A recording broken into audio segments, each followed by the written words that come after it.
first graders, today we're going to read Toad's Road Code and talk about looking for the events in a story and creating a storyboard.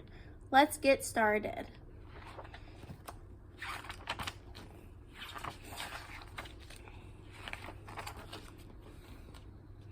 The Toad wore a coat and a big smiley grin, and a little bow tie nestled under his chin. His home was a hole at the side of the brook. It was neat, it was tidy. Come in, take a look. This Toad was a traveler, and he liked to roam all over the marshes surrounding his home. But one day he thought, I think I shall wander to visit my cousin who lives way out yonder. From his cozy toad hole, he skipped and he hopped with a nice gooey cake which he never once dropped. He whistled a tune as he bounced and he bopped to the road at the end of the marsh where he stopped. How diddly-do will I make it across with neither myself nor the cake getting squashed? But I'm due at my cousin's for afternoon tea, so how hard can it be? I mean, seriously. So, straightening his tie, he set off at a pace, with a hop, skip, and jump, and with admirable pace. He launched himself into the first lane he saw, and met with a terrible ear-splitting roar. Yikes, went the Toad, leaping out of his skin as he covered his ears at the terrible din. Frightened, he flattened himself to the road. Goodness, what was that? Did something explode? No, it was only the sound of a car, which passed him close by and zoomed off to afar. The Toad, though, had been given a bit of a start and lay in the road with his hand on his heart. How diddly-do will I ever manage to cross the next lane without any damage? But I'm due at my cousin's for afternoon tea, so how hard can it be? I mean, seriously. So he gathered together his wits and his cake. He straightened his tie and proceeded to take a very deep breath, then a hop, skip, and jump to the very next lane, where he met with a bump. Up in the air went the cake and the Toad. Splat went the cake as it squished on the road. Yikes went the Toad, landing safely on the bank. Startled and shaken, what was that? A tank? No, not a tank, just a really big truck, which the Toad was glad that he'd managed to duck.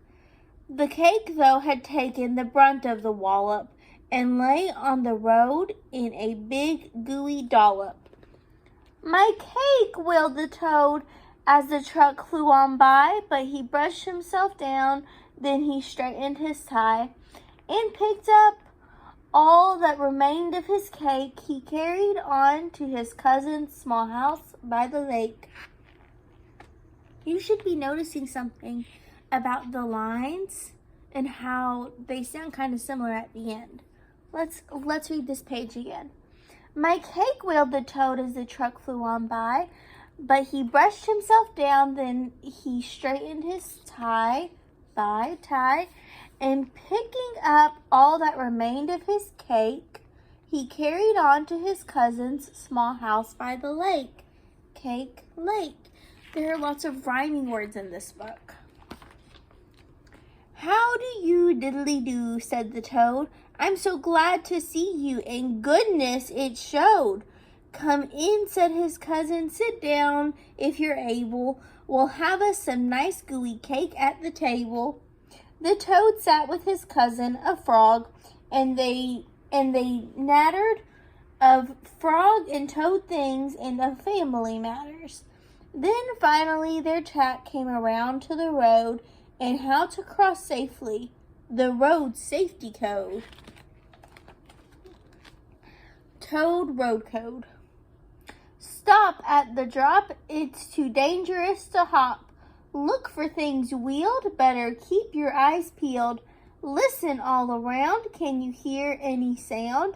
If there's nothing that you can see or can hear, then hop right across. You have nothing to fear. The toad thanked his cousin and ate some more cake and finally looked at his watch. It was late. Well, thanks for the tip and the cake and the tea, but I'd better be going now, seriously. The frog gave the toad a hug in his jacket and the last piece of cake in a brown paper packet.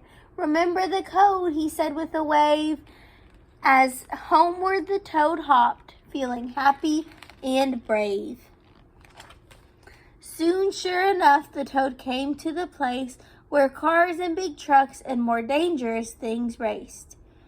So he tried to remember his cousin's advice. Here goes, said the toad, and he reminded himself twice. Stop, look, and listen, the toad's cousin had said. So mopping droplets of sweat from his head, he stopped at the curb, cupped his ear, and then watched, and when all was clear, he hopped safely across. Hooray, laughed the toad in delight and relief. Then he stuck out his chin with that tie underneath, which he straightened once more so it didn't look funny, and bounced all the way home, just as brisk as a bunny. How diddly happy I am to be back, said the toad as he hung up his coat on the rack. He loosened his tie and he said, loudly yawning, I think I shall visit again in the morning. The toad wore a coat and a big toothy grin, and a little bow tie nestled under his chin.